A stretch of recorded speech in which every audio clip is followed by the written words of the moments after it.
今は間違いなく2068年です。それからさっきのこれはテレビではなく洗濯機です。こっちはポットではなく自動洗顔機。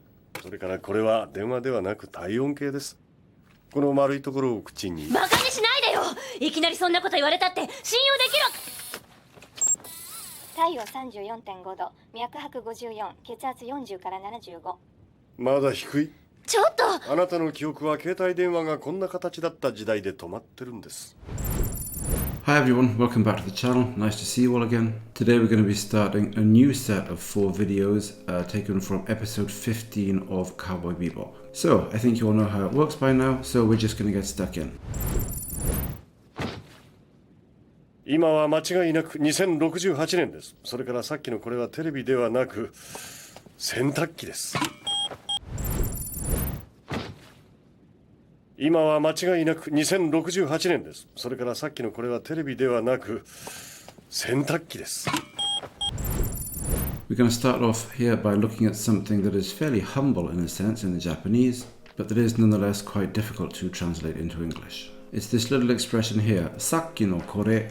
Kore is obviously this, and sakki means a moment ago. So what we have here in a sense is this of a moment ago. But what's that actually supposed to mean? The guy speaking here is actually referring back to a device that was mentioned just a few seconds ago. So this is very neat, very succinct in the Japanese, but if you want to express it in English, you'd have to say something like, this thing here that we mentioned just a second ago, or just a few seconds ago. Japanese is very neat here, English is a bit more difficult to work into this nuance. Sometimes you find that a language just has very neat and efficient ways of saying things that don't necessarily have any parallels in certain other languages. Do we have things in English that can't be expressed so easily in Japanese? Well, think of the following, for example. Why aren't you gonna go? I am. How would you take that and translate it into Japanese? Why aren't you gonna go could just be どうして行かないの? But how would you translate the response? How would you translate the bit that says I am? In English, we have certain auxiliary verbs, including certain types of modal verb, that allow us to answer questions without actually repeating the core verb in the sentence. Why aren't you going to go? I am. You don't have to say I am going to go. You can just say I am, right? But in Japanese, you can't do that. どうして行かないの? If you want to say I am going to go, you're wrong, I am going to go. Then in Japanese, you're going to have to say something like いや、行くよ or いや、俺も行くから 俺も行くよ 行くよ So there are various options. It's not obvious which one is the best one. That would depend on the context, of course. And English does this kind of thing quite often. Why don't you like me? I do. You don't have to repeat the verb to like. Why shouldn't he eat it? He should. You don't have to repeat the verb to eat, right? Why haven't you finished it? I have. Don't have to repeat the verb to finish. Why won't he open it? He will. Don't have to repeat the verb to open. So because English has all these commonly used auxiliary verbs and modal verbs, it's very easy for us to answer questions, for example, simply by using the auxiliaries and the modal verbs. We don't have to repeat the core verb that contains that nugget of meaning that's actually being communicated, like open, finish, eat, etc. こっちはポットではなく自動洗顔機。それからこれは電話ではなく体温計です。こっちはポットではなく自動洗顔機。それからこれは電話ではなく体温計です。Now this word here, 洗顔機, is not a real word, at least insofar as I can make out. It means face washing device, which is kind of obvious. And as far as I'm aware, even in Japan, they don't have specialized face washing devices. So it stands to reason that it wouldn't be a real word. So what's the point that I want to get across here?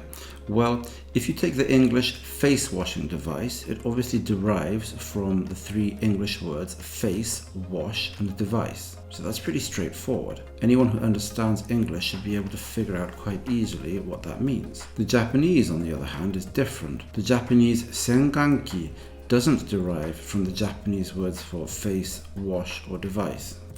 So what does it derive from? Well, it derives from 3 fragments taken by the Japanese a very long time ago from Chinese. These 3 chunks are not independent words in their own right, but they are recognized by the Japanese as being chunks that you can use to make words. Now, the degree of difference between English and Japanese should probably not be overstated here. Think of sets of words that we have in English, like all these words that end in side, homicide, femicide, genocide, fratricide, matricide, patricide. These words, to a greater or lesser extent, more or less directly or indirectly, come to English through French and originally in some sense from Latin. So this bit at the end of each word, this side, obviously means to kill, though of course the overwhelming majority of us native speakers of English would not be capable of explaining to any hypothetical Japanese person, for example, how exactly side originally meant kill in Latin.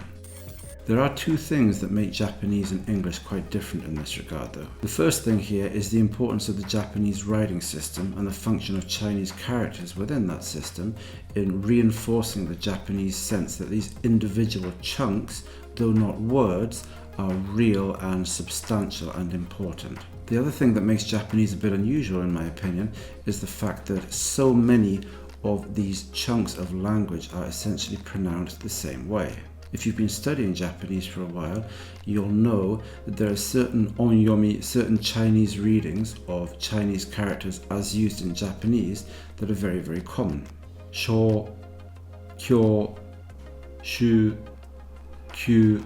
These are all very, very common readings. There are lots and lots of kanji that have precisely these onyomi. But despite the fact that there's so much phonetic overlap here, Japanese people still clearly do a very good job of processing and using and understanding in real time their, to me, somewhat baffling lexicon. この丸いところを口に。バカにしないでよ。いきなりそんなこと言われたって信用できる。体温34.5度、脈拍54、血圧40から75。この丸いところを口に。バカにしないでよ。いきなりそんなこと言われたって信用できる。体温34.5度、脈拍54、血圧40から75。Here there's a quick test as to how good your Japanese really is. The question I want to ask is this: can you finish Faye's sentence here? If you're starting to get the hang of Japanese, you should be able to finish that sentence off. Not in terms of every last little detail, but in terms of the structure, the main structure that she's about to use. I'm not a native, of course, my Japanese is imperfect, my Japanese is flawed, but even to me it's overwhelmingly clear what she's about to say. Just a little digression here. It has been observed that natives are incredibly good at understanding their own languages when they are spoken against a lot of background noise.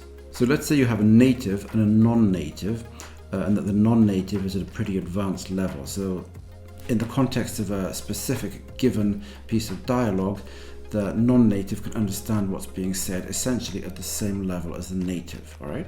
If you now start to crank up the background noise, and you can do experiments, you can put static or white noise onto a dialogue. If you start to do that, what you find is that the non-native loses their ability to understand what's being said a lot sooner than the native. Sooner or later, if you continue to study Japanese, you will end up trying to have a conversation with someone in a noisy environment. And you might be quite surprised by just how difficult it is to understand what people are saying to you, despite the fact that the natives don't really seem to have that much of a problem. Now, I don't know how well this phenomenon is understood, but it has been suggested that the reason natives can do this is that they are incredibly good at predicting what is likely to be said in any specific context. Their brains are very good at making predictions as to what the other person is going to say to them, whereas we as non-natives are basically not as good at this. Now obviously as you improve you come to be better and better at it, but nonetheless there's still going to be a gap between us and the natives. So the natives are matching what they hear against this short list of likely candidates based on the context of the discussion, what's being said, and so on and so forth. But we non-natives, at least if we're talking about Japanese, because our predictions are not as accurate, we have to rely more on our phonetic processing. We have to hear more clearly and purely what exactly is being said. And that is precisely what gets harder and harder as the amount of background noise increases. Now that is not directly relevant to what we're talking about here in light of what Faye is saying, but it is tangentially relevant, I would say. From the context and from the sentence structure, I'm going to put the sentence up on the screen again here so you can see it and think about it. From the context and the structure, it's obvious that Faye is about to say, 信用できるわけないよ。信用できるわけないじゃない. Now, I can't say how she's going to finish the sentence off. That is something else, of course. But this is the structure that she is about to use. The whole sentence is already leaning in that direction. And you can see that if your Japanese is fairly good. Even if I am told things like that, even if you say things like that to me, there's no way I'm going to be able to believe them. That's ridiculous. Of course I'm not going to believe that. Your brain can predict that once your Japanese has reached a certain level. So when you hear the 信用できるわ, that's all you need. You can already hear the rest of it. まだ低い。ちょっとあなたの記憶は携帯電話がこんな形だった時代で止まってるんです。まだ低い。ちょっとあなたの記憶は携帯電話がこんな形だった時代で止まってるんです。And to finish off, just a quick lexical point. I still remember realizing that the word memory, i.e. the English word memory, was quite slippery in Japanese, at least from my subjective point of view. Because there were at least 2 words that you're going to have to learn to express this concept in Japanese. Memory as in, he's got a really good memory, he never forgets anything, is Kyokuryoku, i.e. memory power. And memory as in, oh, I have such wonderful memories of my time in Andalusia, is omoide. Think of the English word life. It seems like a very simple word. But in Japanese, you're going to have to learn, at a very minimum, if you want to speak Japanese reasonably well, you're going to have to learn 4 words.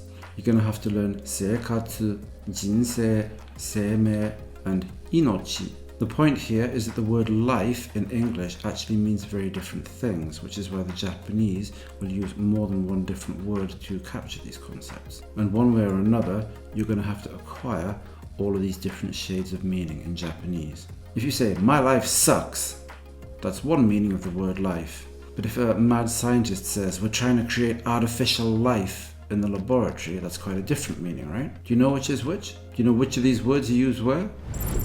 Anyway, that's it for today. I hope that was useful. Like I said at the beginning of this video, this is just part 1 in a series of 4. There are going to be another 3 based on this episode, episode 15 of Cowboy Bebop. So I will see you again. Thanks very much for watching. Bye bye. Ciao ciao.